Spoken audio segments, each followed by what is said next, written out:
2024-25 நிதியாண்டில் தமிழ்நாட்டின் பொருளாதார வளர்ச்சி 8% மேல் இருக்கும் என தமிழ்நாடு அரசின் பொருளாதார ஆய்வறிக்கையில் தெரிவிக்கப்பட்டுள்ளது. 2025-26 ஆண்டிற்கான நிதிநிலை அறிக்கை நாளை தாக்கல் செய்யப்பட உள்ள நிலையில் தமிழ்நாடு அரசு முதன்முறையாக மத்திய அரசை போன்று பொருளாதார ஆய்வறிக்கையை வெளியிட்டுள்ளது. அதில் 2025-26 நிதியாண்டில் இந்திய பொருளாதார வளர்ச்சி 6.48% இருக்கும் என மத்திய அரசு கணித்துள்ள நிலையில் கடந்த 2021-22 ஆண்டு முதலே தமிழ்நாட்டின் பொருளாதார வளர்ச்சி 8% மேல் இருந்து வருவதாக ஆய்வறிக்கையில் குறிப்பிடப்பட்டுள்ளது.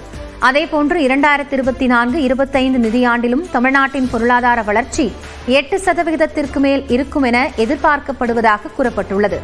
தேசிய அளவில் 6% மக்கள் தொகை கொண்ட தமிழ்நாடு கடந்த 2023-24 நிதியாண்டில் நாட்டின் ஒட்டுமொத்த உள்நாட்டு உற்பத்தியில் 9.21 விழுக்காடு பங்களித்திருப்பதாகவும் தமிழ்நாட்டின் மொத்த உள்நாட்டு உற்பத்தி 27,22 கோடியாக உள்ளது என்றும் குறிப்பிடப்பட்டுள்ளது. தனிநபர் வருமானத்தை பொறுத்தவரையில் தேசிய சராசரியை விட அதிகமாகவும் நாட்டிலேயே 4வது பெரிய மாநிலமாகவும் தமிழ்நாடு திகழ்வதாக குறிப்பிடப்பட்டுள்ளது. மேலும் தமிழ்நாட்டின் பொருளாதார வளர்ச்சி கோவை, மதுரை, திருப்பூர், திருச்சி, சேலம் ஆகிய நகரங்களுக்கு பரவலாக்கப்பட்டது. நகரம் கிராமம் இடையிலான வேறுபாட்டை குறைக்க உதவியிருப்பதாகவும் ஆய்வறிக்கையில் குறிப்பிடப்பட்டுள்ளது.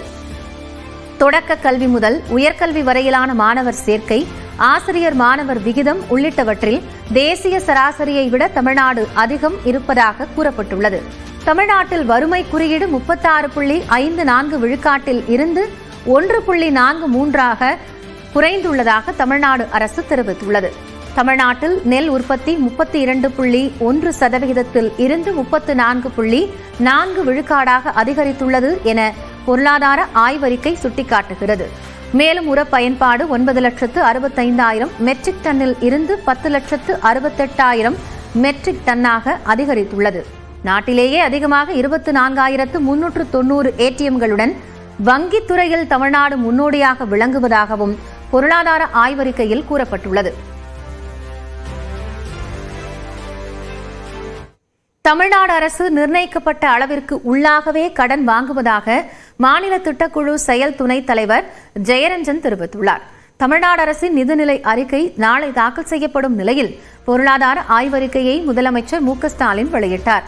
இதுகுறித்து செய்தியாளர்களிடம் பேசிய ஜெயரஞ்சன், தமிழ்நாட்டின் பொருளாதாரம் விவசாயம் அல்லாத பொருளாதாரமாக வளர்ந்து வருகிறது என்றும் விவசாயம் அல்லாத துறை வருமானம் 60% உள்ளது என்றும் கூறினார். கார், ஜவுளி, தோல் உற்பத்தியில் தமிழ்நாடு முதலிடத்தில் இருப்பதாக தெரிவித்த ஜெயரஞ்சன், எலக்ட்ரானிக்ஸ் துறையில் வேகமாக வளர்ந்து வருகிறோம் என்று குறிப்பிட்டார். தொழில்துறைக்கு தேவையான திறமைகளை இளைஞர்களுக்கு வேகமாக வழங்கும் வகையிலான திட்டத்தை செயல்படுத்த முயற்சித்து வருகிறோம் என்று கூறிய ஜெயரஞ்சன், தமிழ்நாடு அரசு நிர்ணயிக்கப்பட்ட அளவிற்குள்ளாகவே கடன் வாங்குகிறது என்றார். அந்த 15th ஃபினான்ஸ் கமிஷன் என்ன சொல்லியிருக்காங்க அப்படின்னா, ஒவ்வொரு ஆண்டுலையும் தமிழ்நாடு எவ்வளவு கடன் வாங்கலாம் ஜிஎஸ்டிக்குள்ளன்னு சொல்லியிருக்கு.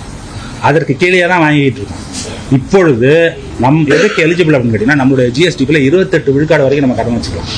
நம்ம இப்போ வைத்திருக்கக்கூடிய கடன் அளவு 26 விழுக்காடு. அதனால் கடன் ஏறுது அப்படின்னா ஜிஎஸ்டிபி ஏறுதுன்னா கடன் ஏறும். சென்னையில் நடைபெறும் தொகுதி மறுவரைக்கு எதிரான கூட்டத்தில் பங்கேற்க முடியாத சூழல் உள்ளதாக கர்நாடக முதலமைச்சர் சித்தராமையா தெரிவித்துள்ளார். தொகுதி சீரமைப்பால் பாதிக்கப்படும் 7 மாநிலங்களைச் சேர்ந்த முதலமைச்சர்கள் மற்றும் அரசியல் கட்சித் தலைவர்கள் பங்கேற்கும் ஆலோசனைக் கூட்டம் சென்னையில் மார்ச் 22 நடைபெறுகிறது. திமுக தலைவரும் முதலமைச்சருமான மு.க.ஸ்டாலின் அழைப்பு விடுத்துள்ள இந்த கூட்டத்தில் பங்கேற்குமாறு சம்பந்தப்பட்ட மாநிலங்களுக்கு தமிழ்நாடு அமைச்சர் மற்றும் எம்பிக்கள் குழு சென்று அழைப்பு விடுத்து வருகிறது. அதன்படி அமைச்சர் பொன்முடி, எம்பி அப்துல்லா ஆகியோர் நேற்று கர்நாடக முதலமைச்சர் சித்தராமையா, துணை முதலமைச்சர் டி.கே. சிவக்குமார் ஆகியோரை சந்தித்து அழைப்பு விடுத்தனர்.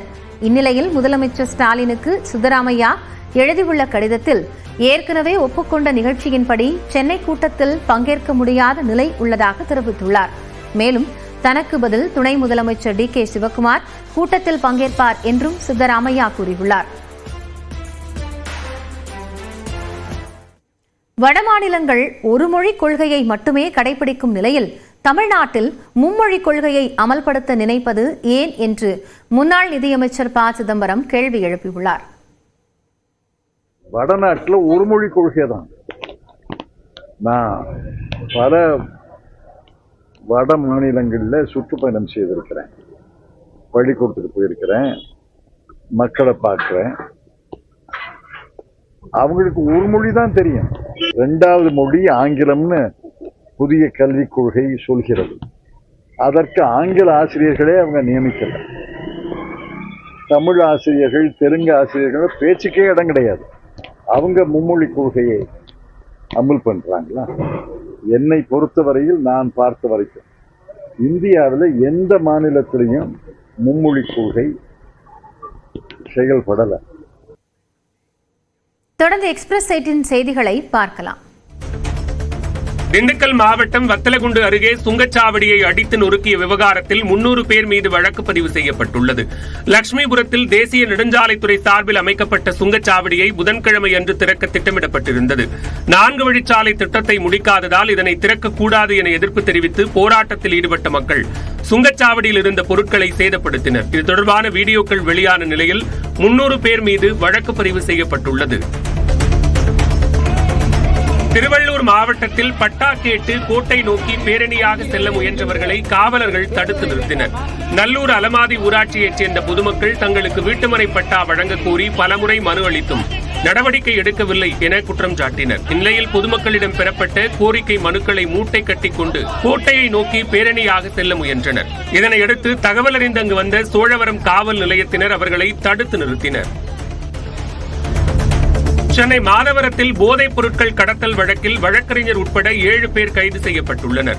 காவல்துறையினர் ரோந்து சென்றபோது சந்தேகத்திற்கிடமான வகையில் நின்றிருந்த நபர்களை பிடித்து விசாரித்தபோது 80 கிலோ கஞ்சா மற்றும் 7 கிராம் போதைப் பொருள் இருந்தது தெரியவந்தது. இதனையடுத்து அஜய், ராகுல், சதீஷ்குமார், முத்துராஜன் ஆகிய அவர்கள் 7 பேரையும் கைது செய்ததுடன் போதைப் பொருட்கள் மற்றும் 7 செல்போன்களை காவல்துறையினர் பறிமுதல் செய்தனர். கிருஷ்ணகிரி மாவட்டம் சூளகிரி அருகே வீட்டின் கதவை உடைத்து 9 சவர நகைகள் கொள்ளையடிக்கப்பட்டதாக புகார் எழுந்துள்ளது.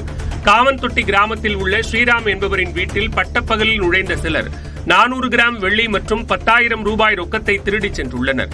இது தொடர்பாக சூளகிரி காவல் நிலையத்தில் புகார் அளிக்கப்பட்ட நிலையில் விசாரணை நடைபெற்று வருகிறது. சிவகங்கை மாவட்டம் திருப்பாச்சேத்தி அருகே கொலை, கொள்ளை வழக்குகளில் தேடப்பட்டு வந்த குற்றவாளியை காதணி விழா ஊர்வலத்தில் காவல்துறையினர் கைது செய்தனர். ஆவாரங்காடு கிராமத்தைச் சேர்ந்த அஜய் தேவா என்பவர் மீது கொலை, கொள்ளை, செயின் பறிப்பு உள்ளிட்ட பல வழக்குகள் நிலுவையில் உள்ளன. இந்நிலையில் திருபுவனத்தில் உறவினர் வீட்டு காதணி விழாவின் சீர்வரிசை ஊர்வலத்தில் கலந்து கொண்ட அஜய் தேவாவை காவலர்கள் சுற்றி வளைத்து கைது செய்தனர். முன்னதாக அஜய் தேவாவை கைது செய்தபோது அவரது உறவினர்கள் தடுத்ததால் அப்பகுதியில் பரபரப்பு ஏற்பட்டது.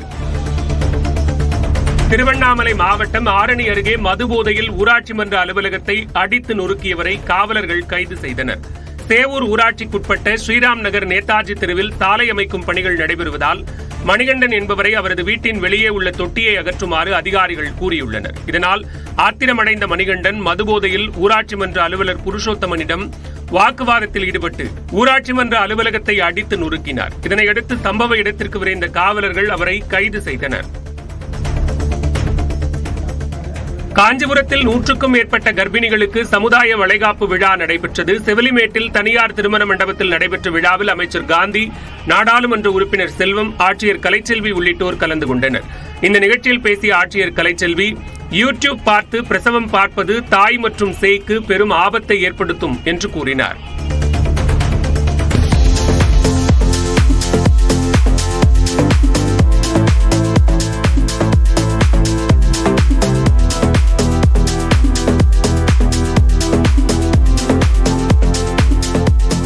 ஆந்திராவின் முன்னாள் முதலமைச்சர் ஜெகன்மோகன் ரெட்டியின் ஆடம்பர பங்களாவின் உட்கட்டமைப்பு காட்சிதான் இது. கடந்த சட்டமன்ற தேர்தலில் ஜெகன்மோகன் ஆட்சியை பறிகொடுத்த நிலையில் தெலுங்கு தேசம் கட்சியின் சந்திரபாபு நாயுடு முதலமைச்சராக பதவியேற்றார்.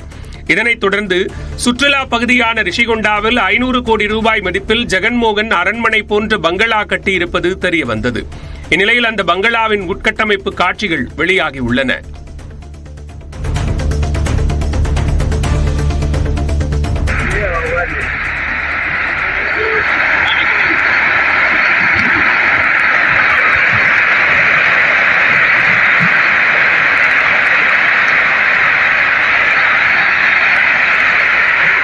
அருணாச்சல பிரதேசத்தின் அனினி நெடுஞ்சாலையில் கடுமையான நிலச்சரிவு ஏற்பட்டுள்ளது. அனினி ரோயிங் சாலையில் கடுமையான நிலச்சரிவு ஏற்பட்டதைத் தொடர்ந்து சாலையை சீரமைக்கும் பணியில் போக்குவரத்து பணியாளர்கள் ஈடுபட்டுள்ளனர்.